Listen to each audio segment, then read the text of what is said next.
I didn't catch them cheating. I didn't catch them lying about a secret life. I caught my parents laughing. Not nervous laughter, not awkward laughter, the kind of laughter people make when they're sure the joke will never reach the person they're laughing at. And the punchline was me.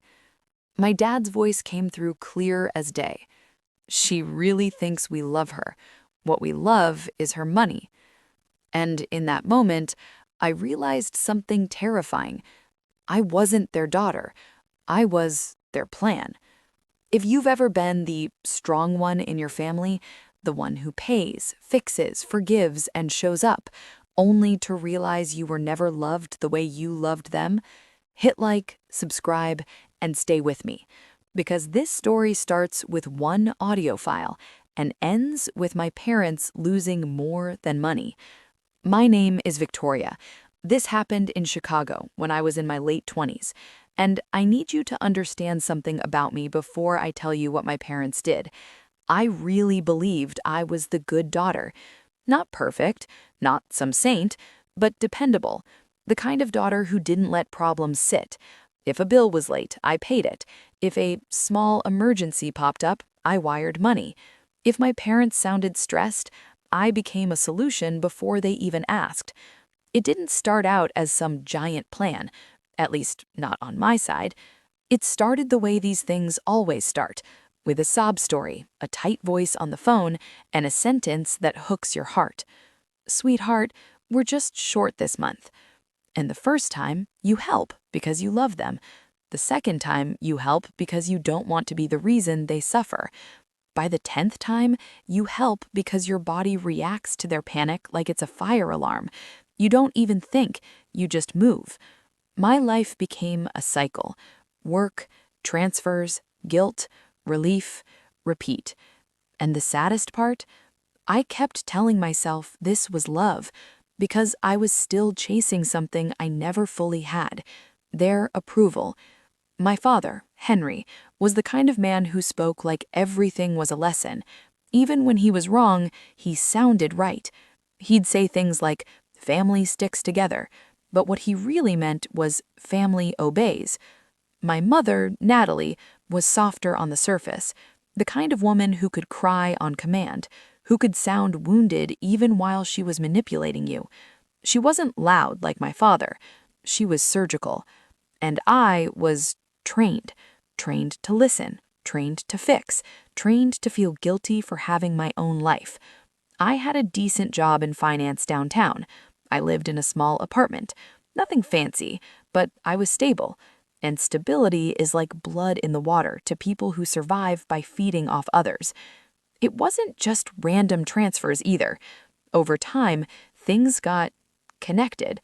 A shared account for emergencies, a linked credit card just in case, automatic transfers that became so normal I stopped noticing them. I told myself it was temporary, but temporary can last forever if you're the only one paying for it. And then came that ordinary evening, the one where my whole life cracked open. It was late.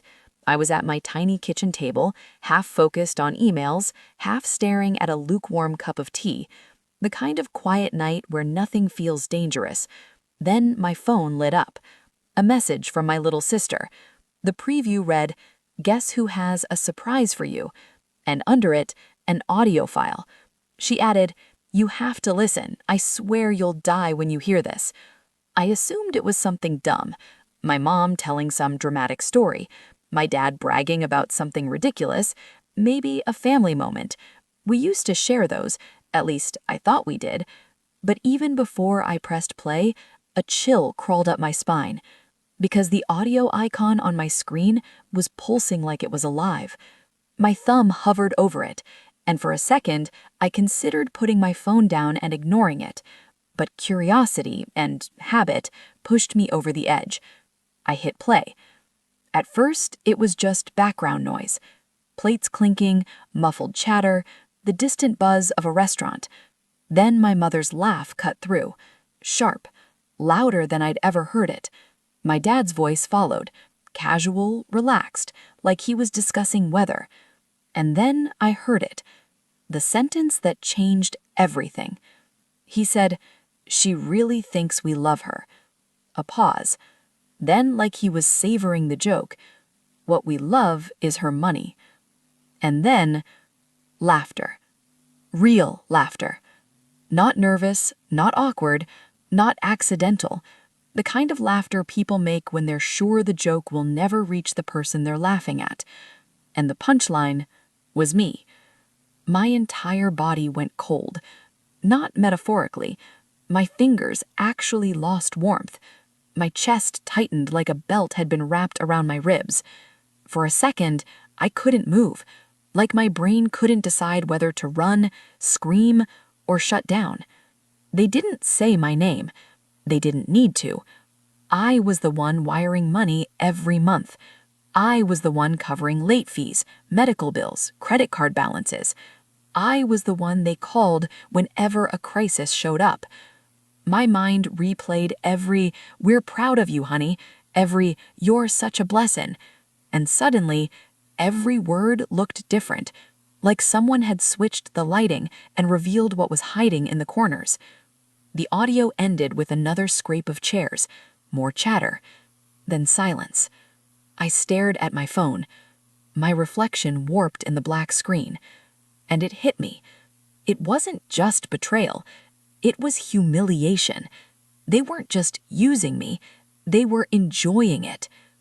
I didn't cry right away. I did something worse. I got quiet. There's a kind of calm that shows up when something inside you dies, like your brain stops trying to negotiate. Without overthinking, I opened my banking app. Years of automatic transfers, shared accounts, linked cards stared back at me like a digital spiderweb, a web I'd helped them build around me. My hands were steady, too steady, as I started severing threads. Cancel transfer, close joint account, remove linked card, change passwords, freeze access. It felt like pulling thorns out of skin you'd convinced yourself didn't hurt. Then I went back to my sister's message. The audio file was still sitting there like a loaded gun. And I typed 3 simple words. "So do I." I hit send. No explanation, no questions, no begging for context. Because one thing was clear. If their love had always been conditional, I was finally done paying the price. Before I tell you how that recording exploded my family, how it cost my parents more than they imagined, and how it forced me to choose between blood and self-respect, tell me in the comments, where are you watching from? What time is it for you right now? And if you heard your parents say those words about you, what would you do next? The next morning, the world looked exactly the same. Same skyline, same gray office building outside my window. But inside me, everything had been rearranged. My phone buzzed on the nightstand. Once, twice, then again like a trapped insect. I ignored it at first, but it kept going until my nerves felt raw. When I finally picked it up, dozens of missed calls, messages stacked in the family group chat that normally sat dead and dusty. "Victoria, the bank is saying the transfer didn't go through. Did you change something?" Then, "Your mother is worried sick. Answer your phone." Then the real panic. "Our mortgage payment bounced. What are you doing?" And then, right on schedule, the guilt. "After everything we've done for you, this is how you repay us? We're drowning and you're just watching?" I stared at the screen. My thumb hovered over the call button, and that old voice in my head whispered, "They're your parents. They raised you. Maybe it was a joke. Maybe you misunderstood." But another voice, stronger now, answered back. "You didn't misunderstand anything. You heard them. You can't unhear it." So I chose silence. I put the phone face down, and for once, that distance felt like protection instead of abandonment. That night, I sat on the couch with my boyfriend Ethan. He wasn't flashy, he wasn't loud, He was the kind of person who listened so fully, it made you realize how often you'd been interrupted your whole life.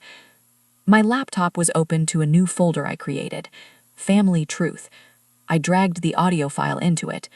Then I added screenshots of the most manipulative messages. Ethan watched quietly, his hand warm on my knee. "You really heard them say that?" he asked. I replayed the audio for him, and while it played, I didn't watch the screen. I watched his face, because I wanted to know if I was crazy, if I was overreacting, if I was dramatic. When it ended, Ethan sat very still. "They sound proud of themselves," he said finally. Not guilty, not ashamed, just amused. I swallowed hard. I used to think I was their safety net. Turns out, I was their favorite investment. He didn't tell me what to do. He didn't say, "But they're your family," like everyone else would. He said something that landed like a truth bomb. "You have two choices now." He held up two fingers. One, pretend you never heard it, turn the money back on, go back to normal. His voice stayed calm, but his eyes were serious. Or two, let this be the moment you stop paying for their approval. My brain immediately jumped to fear. "What if I regret it?" I asked. Ethan shrugged gently. "Either way, you probably will, at least for a while." Then he said the sentence that changed the way I saw my guilt.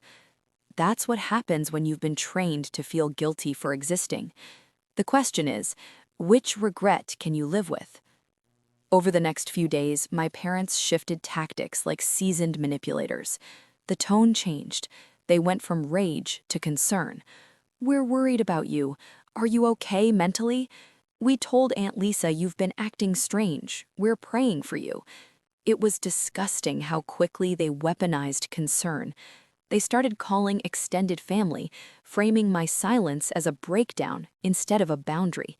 A mutual friend hinted they were telling people I'd chosen my family over my boyfriend. Not once did they mention the recording. Not once did they mention the years of transfers. As the gossip spread, my anger stopped being hot and chaotic and became sharp. Resolve.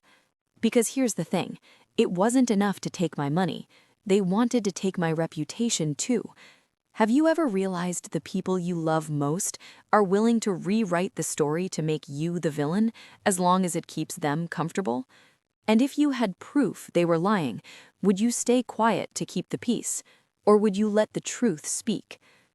I thought if I didn't engage, it would burn out. I underestimated what desperate people do when they lose control, especially financial control. It was a Tuesday, the kind of office day where the fluorescent lights feel too harsh and the coffee tastes slightly burnt. I was in the middle of a budget meeting when my assistant knocked on the conference room door. Her smile was tight. "Victoria," she whispered, "there are two people here asking for you. They say they're your parents." My stomach dropped so hard it felt like it hit the floor. I never gave them my office address, just vague descriptions, downtown finance. For them to be there meant someone helped them, my sister. I excused myself and walked toward the lobby. Each step felt heavier, like I was walking into a trap. And there they were, my father pacing near reception, face flushed, energy coiled like a spring. My mother sitting rigidly, clutching her purse like it was an anchor. They looked smaller, out of place among glass walls and polished floors, but my dad's voice filled the space as soon as he saw me. "Victoria, we need to talk." No hello, no how are you, just demand. I led them into an empty, glass-walled meeting room, painfully aware of coworkers watching through the hallway. As soon as the door clicked shut, the performance began. "Why have you been ignoring us?" my mother snapped. "Our mortgage bounced, our credit cards are maxed out. Do you understand what you've done?" My father's voice rose with every sentence. "We sacrificed everything to raise you, and this is how you repay us? Cutting us off like we're strangers?" Heat rushed to my face, but my voice stayed calm. "I heard what you said about me." They froze, just for a second, a flicker. "What are you talking about?" my mother asked too fast. I pulled out my phone. The conversation at dinner, the one where you joked that you love my money, not me. Color drained from my mother's face. My father's jaw clenched. That was taken out of context, he snapped. We were joking. You know how we talk. Your sister must have sent that without thinking. You seemed to be thinking clearly enough when you laughed, I replied. My hands trembled, but I didn't back down. You weren't grieving. You weren't regretting. You were laughing at how easy it is to use me. My father slammed his palm on the table. The glass vibrated. You are our parents, he hissed. Parents have a right to expect support from their children. You wouldn't have what you have if it weren't for us. My voice sharpened. You wouldn't have what you have if it weren't for me. The room crackled with tension. Outside, silhouettes lingered too close to the glass, pretending not to look.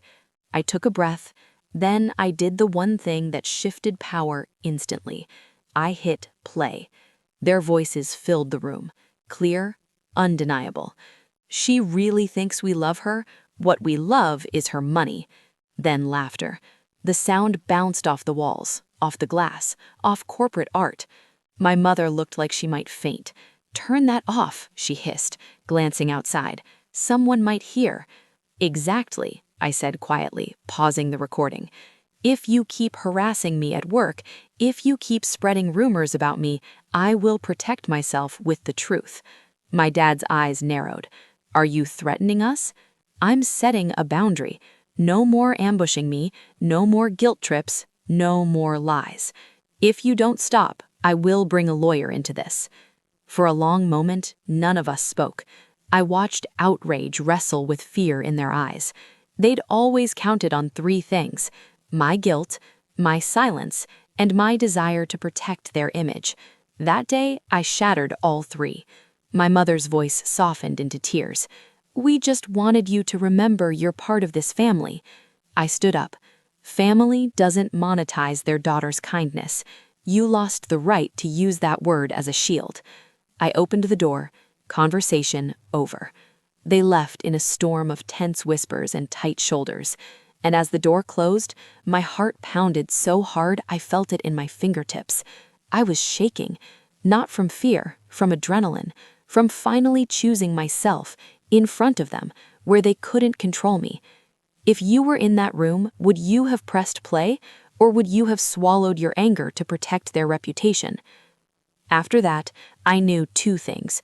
One, they realized I wasn't turning the money back on. Two, they weren't going to accept it quietly. The next few weeks felt like the aftermath of a storm that hadn't fully passed. So I did something I hadn't done in years. I started writing again. Not dreamy journaling, more like a logbook. Day 1 after office confrontation. I wrote facts. Because manipulators love fuzzy memories. They twist the past until you doubt your own mind. Writing made it real. In between work and entries, I did something radical. I started living for myself. A weekend painting workshop. I always wanted to try it, but I told myself it was indulgent while my parents needed help. I bought cheap brushes and a canvas, spent a Saturday blending colors instead of stress. It was messy, but it was mine. I reconnected with my neighbor Sophia. One tea turned into a 3-hour conversation about childhood expectations and boundaries. When I admitted I still felt guilty, she said, "You have the right to protect your peace." Then the line that lodged in my chest like a bright truth. Love doesn't mean unconditional access. Meanwhile, my parents kept escalating. They messaged a coworker on social media. "We're worried about her. Has she been acting strange?" They told relatives I was cold and greedy. They blamed Ethan. "They're rewriting the script," Ethan said. "They can't accept being the villain, so they're casting themselves as victims. And I'm the villain, the ungrateful daughter who abandoned her poor parents." Ethan looked me dead in the eyes. "You're not the villain. You're just the one who refused to keep funding their denial." Eventually, the rumors stopped being background noise and started walking into my life with familiar faces. A family friend called. "I don't want to meddle," she began, meaning she absolutely did. "They say you abandoned them. They say you've become selfish." something inside me snapped. That night, I opened my laptop. I started typing, "Dear Mom and Dad," then deleted it, replaced it with, "Dear Henry and Natalie." It felt colder. It also felt honest. The first draft was fury, 3 pages of it. Then I realized that version was for me, so I opened a new document, controlled, surgical. I wrote, "For years, I believed helping you financially was my duty. I paid bills, covered debts, sacrificed my own opportunities because I thought it proved love. Then, hearing you say you loved my money, not me, clarified everything. It made me realize our relationship was not a relationship. It was a transaction." I addressed the smear campaign. "I know you've been telling people I abandoned you. The truth is, you abandoned me first when you reduced my value to my bank account." Then the boundary. "I have not shared that recording yet, even though it would disprove your story. But if you continue to lie about me, I will protect myself with the truth." I ended with conditions. "If you want a relationship with me, it exists without money. No more transfers, no more emergencies, no more gossip." I printed it, sealed it, mailed it, and then I waited. A few days later, my mom texted, "We need to talk." We met at a small cafe near my apartment. Warm lighting, coffee smell thick in the air. They were already seated, facing each other like they rehearsed. Mom greeted me with a strange smile that didn't reach her eyes. "You look tired. All this drama must be exhausting for you." I sat down. "You wanted to talk, so talk." My dad folded his hands like it was a business meeting. "We read your letter. You feel hurt by what you heard." That word, feel, made my jaw tighten. "It wasn't a feeling," I said. "It was a recording." My mother cut in. "It was a bad joke. We were stressed. Money's been tight. We vent sometimes." "I thought I knew how you were," I said. "Then I heard you laughing about loving my money." My dad shifted. "Parents expect support from their children. That's not a crime." "You didn't expect support," I corrected. "You built your life around it." For a moment, the mask slipped. His eyes hardened. "Do you have any idea how hard things have been since you cut us off? The bank is calling. People are asking questions. We're embarrassed." I kept my voice low. "That's what happens when you rely on someone else's paycheck to hold your life together." Then my mom leaned forward, soft voice, calculated. "We're not your enemies. We want our daughter back. You're letting one recording erase years of family." I looked at her. "I'm not erasing years. I'm acknowledging what those years really were." And then my dad pulled out what he thought was his trump card. "We've been talking to a lawyer," he said, "about our estate, the house, the little we have." He watched my face for fear. "If you keep pushing us away, there won't be much reason to keep you in those plans." The old me would have panicked, would have begged, would have tried to earn my place again. But something inside me went very still. "You're threatening to disinherit me?" I asked. "Actions have consequences," he replied. "Family looks out for family." I almost laughed. "You spent years treating me like an ATM, and now you're trying to leash me with theoretical future money?" Then I pictured the ending they wanted. Me crawling back, paying again, staying quiet. Maybe one day inheriting a house that cost me my peace, winning an asset, losing myself. I set my hands on the table. "Keep the house," I said calmly. "Keep whatever's in your will. I don't want to build my life around waiting for you to die so I can finally feel compensated." My mom stared, stunned. "You don't mean that. Every child cares about inheritance." "I care about not being used," I said, "and I'm done paying for love that was never real." Their eyes shifted. Not remorse, fear. Fear that my buttons didn't work anymore. "So that's it?" my dad said bitterly. "You'll just walk away? You're adults. You made choices. I'm not responsible for fixing a life you built on exploiting me." I stood up. "If you ever decide to talk without manipulation, you know how to reach me. Until then, I'm done. I walked out without looking back. Outside, the air felt colder than it should have, but my spine felt straight. If your parents held inheritance over your head, would you take the deal and swallow your anger, or walk away and risk being labeled ungrateful? Time didn't magically heal everything, but it revealed what people valued. I didn't hear from Henry or Natalie directly, but I heard about them. They tried refinancing and got denied. They sold their second car. They downsized and framed it as a fresh start. A family friend said, "They get defensive whenever someone asks why things are tight. People are starting to wonder what the real story is." Because here's what they couldn't hide. Their comfort disappeared the moment I stopped paying. Meanwhile, my life didn't collapse. It improved, quietly, stubbornly. My paycheck stayed in my account. I built savings. I took another painting class. I wrote again, not to please anyone, to rebuild myself. One evening, I hosted a small dinner at my apartment. Ethan, Sophia, and Oliver, friends from art class. I burned the garlic bread. We laughed anyway. At one point, I looked at mismatched plates, cheap wine, and people who chose to be there, and it hit me. This feels like family. Not the kind that demands, the kind that listens, that stays because they want to. Sophia raised her glass. To chosen family. To the people who don't make love conditional. We clinked glasses, and for the first time in years, the word family didn't taste bitter. Later that night, after everyone left, my phone buzzed. Unknown number. One sentence. "We lost the house. Hope you're happy." No signature, but I knew. I stared at it for a long time.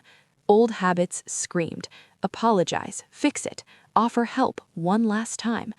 But the stronger part of me recognized it for what it was. Not a cry for help, a hook, another guilt trap. I typed dozens of replies, deleted them all. In the end, I didn't respond. I turned my phone face down, stepped onto my balcony, let the cool Chicago night air wash over me. The city lights stretched out, indifferent and beautiful. Somewhere out there, my parents were packing boxes, blaming me, blaming life, blaming everyone but themselves. Maybe one day they'd look at each other and realize the punchline finally landed. The daughter whose money they loved more than her walked away, and she took her money and her love with her. The revenge wasn't screaming. It wasn't public humiliation. It wasn't me ruining them. The revenge was simple. I stopped being their supply, and they collapsed under the weight of their own.